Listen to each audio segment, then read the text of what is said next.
yung mga tubo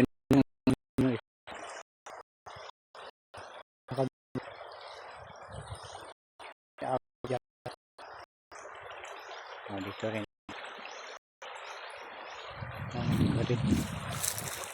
Hindi naman cruise tawag sang nagsang dahil yung sing kurot sabing kuting ito yung nagliter lang natin yun. Pero yan mga kapatid sinasabi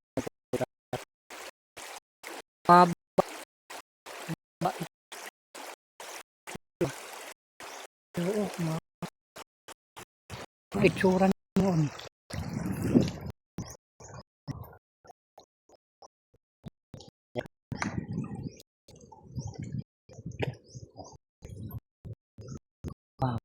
Kapatid.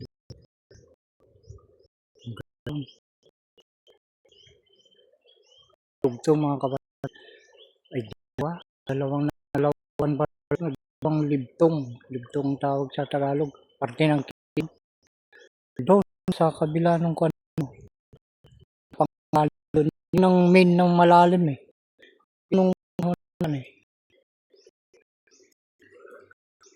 tubig dumaan dyan mga kapatid. Pero dyan walang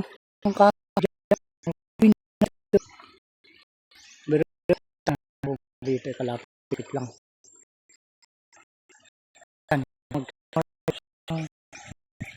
Tubig kapatid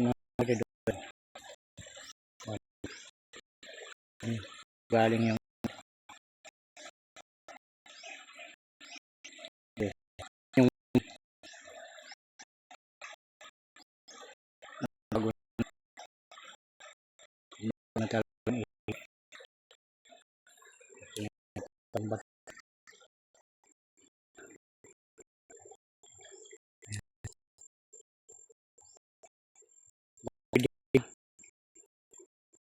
tumadado sa kabila.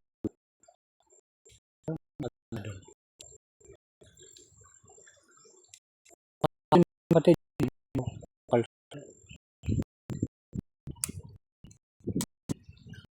malalim ata.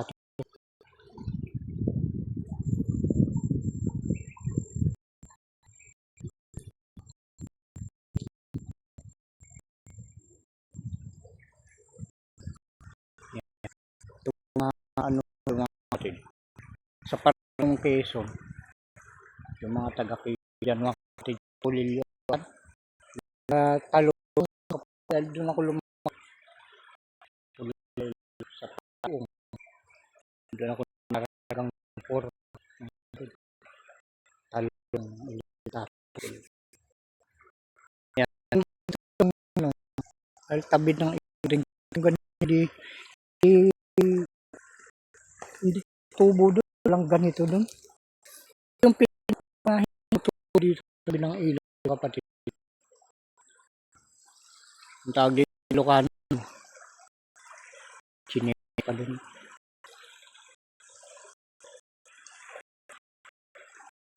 dito ay Dunay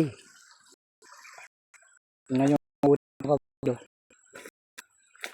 diba yung sa pati ng mula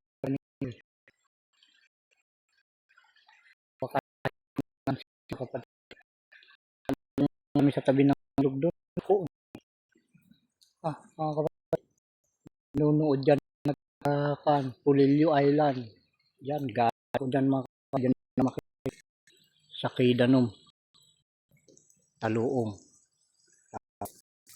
dan tawag noon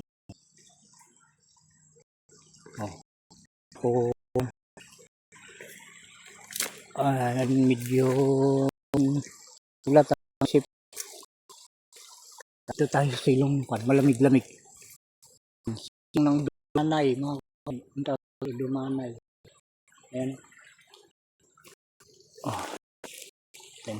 Dumanay ang tawag maganda malamig dito mga kapatid silong nito yung ako ko ay saktong yumuko doon sa Tingnan natin yung kabila.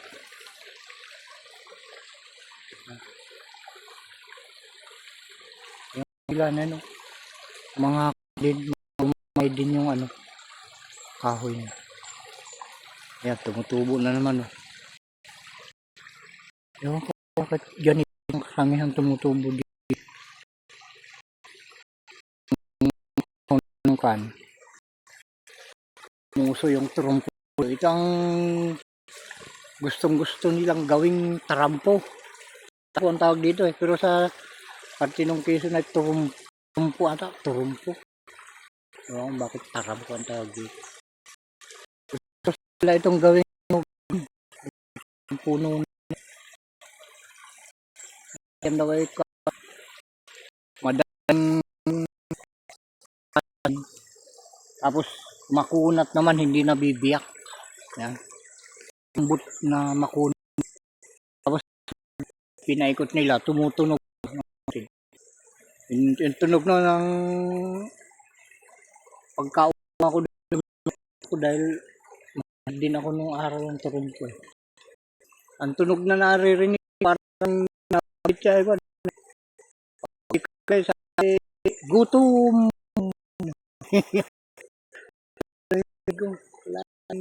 Walang iba ganun. Gutom. Yan.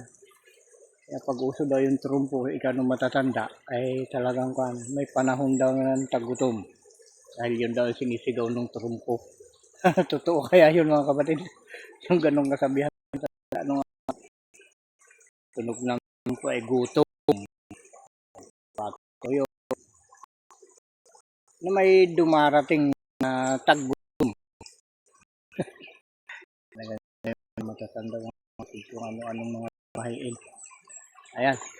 Di bale. Basta tayo kapating mabuti. Alin at kung saan yung talagang tama at dapat gawin nating mga nabuhay dahil yung mga matatanda nag-iisa ang mga pamahiin ay pangtay na mga kapatid. Nalala lang kanilang na halos at parang totoo.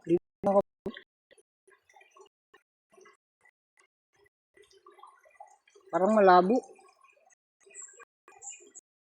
Sabi nila, yun daw mga laran yung kinikwinilala ng Kristyan, mga nasa altar. Yun daw mga kapagligtas, ika nila. So baka natin, ano sa bagay ninyo? Diyosan na yun. Ano natin yung mga nino, di ba mga kapatid? At yan mga kapatid, so ba kapagligtas sumuri. Para ako nasuri ko na Nasuri na yung para sa akin lang. Pinasabi niya. Halik pa siya. Yung ginagawa rin, natuklo sa banal ng lata.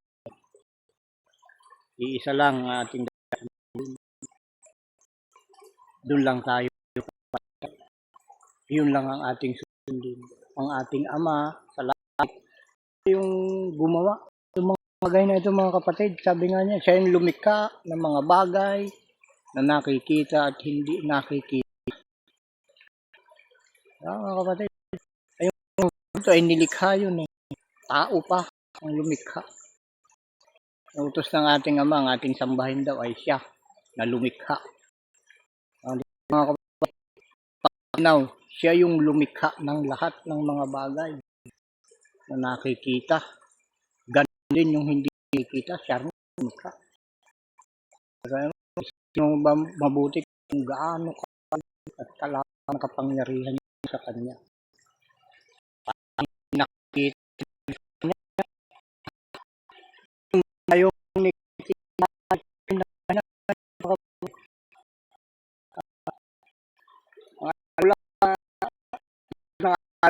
ginamit yung sabi mo may utot. hindi nakikita na sa atin nagmula, hindi nakikita, pero yung ilong ang nakapagtuturo kung nasaan. Yung utot. Di ba mga kapatid? Alam mo na